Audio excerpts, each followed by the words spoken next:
بڑی تیزی سے حضرت گزر رہے ہیں، بڑی تیزی سے۔ بچپن تھا، جوانی آئی، تو اب بس جوانی بھی جانے کو ہے۔ تو وہ تو میں نے اس دن بھی پڑھا تھا نا، کالے وال مسافر ہوئے۔ اس لیے میرے دوستو تیاری کرو،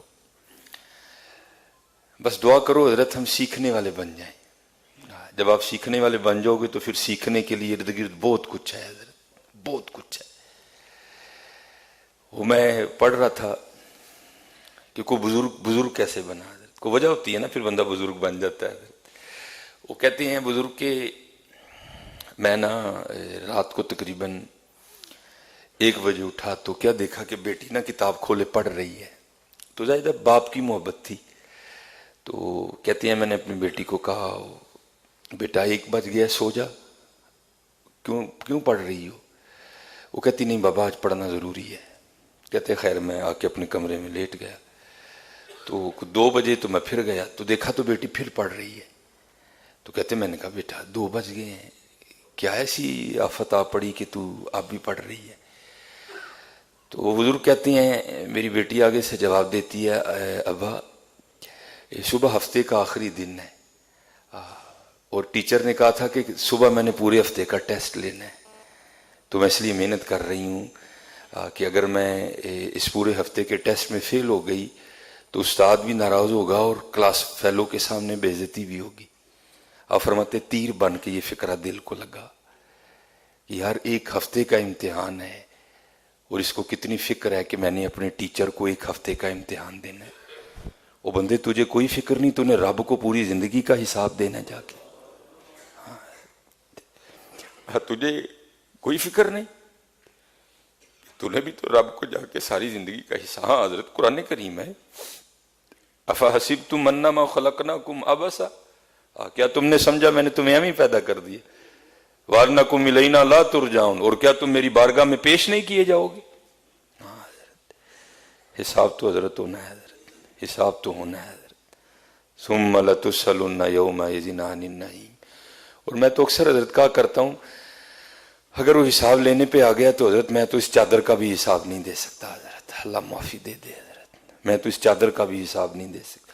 لیکن حضرت فکریں بدل گئیں نا، باتیں بدل گئیں۔ آج ہر دوسرے بندے نے بس یہی بات بنا رہے، اور نہیں جی اسی کلے نہیں جناب، ساری دنیا خراب، جدو ہوئے گا حساب ادو دیکھ لیں گے۔ اللہ کون دیکھ سکتا ہے حضرت اسے کوئی نہیں دیکھ سکتا حضرت۔ ہاں اس لیے میرے دوستو آج وقت ہے، آج تیاری کرو حضرت، حساب تو ہوگا حضرت۔ تو حضرت ہم تو دنیا میں مست ہو گئے نا۔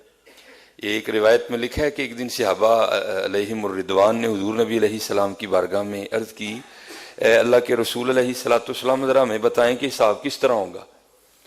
تو اللہ جل شانہ کبھی آپ کو سرزمین تو صرف اس طرح کرنا کہ کبھی دوپہر کے وقت جوتی اتار کے سڑک پہ پاؤں رکھ دینا، آپ کو لگ پتہ جائے گا کہ سرزمین حجاز میں کتنی گرمی ہوتی ہے حضرت۔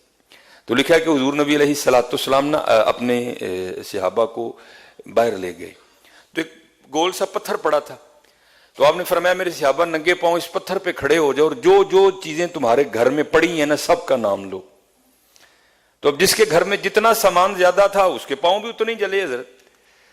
تو صحابہ کو بڑی تکلیف ہوئی، اپنے گھر میں پڑی ہوئی چیزوں کا حساب نہیں دے سکے، لیکن حضرت حساب تو ہونا ہے حضرت، ہاں حساب تو ہونا ہے۔ ہاں آج حضرت کوئی سلسلہ کرو حضرت، لیکن حضرت جیسے میں نے کہا نا یہ فکریں بدل گئیں حضرت، جہتیں بدل گئیں، سوچیں بدل گئیں، دنیا غالب آ گئی ہم پہ۔ اقبال نے بڑا خوبصورت لکھا تھا، کبھی آپ کو موقع ملے اقبال کو پڑھنے کا، حکیم الامت شاعر مشرق علامہ ڈاکٹر محمد اقبال رحمۃ اللہ تعالی علیہ، تو اقبال نے لکھا ہے جس کا عنوان رکھا ہے اس نے ابلیس کی مجلس شورا، ابلیس کی مجلس شورا۔ وہ کافی اس کے اشعار ہیں، پہلے چھوٹا شیطان بولا، پھر بڑا شیطان بولا، شیطان نے سب کی سن لی، جب سب کی سن چکا نا تو پھر شیطان خود بولا، اور پھر شیطان کیا بولتا ہے؟ شیطان کہتا ہے جانتا ہوں میں یہ امت حامل قرآن نہیں، وہ مجھے ان سے کیوں ڈرا رہے ہو؟ میں جانتا ہوں اس امت نے قرآن پاک الماریوں میں رکھ دی ہیں، یہ امت میرا کچھ نہیں بگاڑ سکتی۔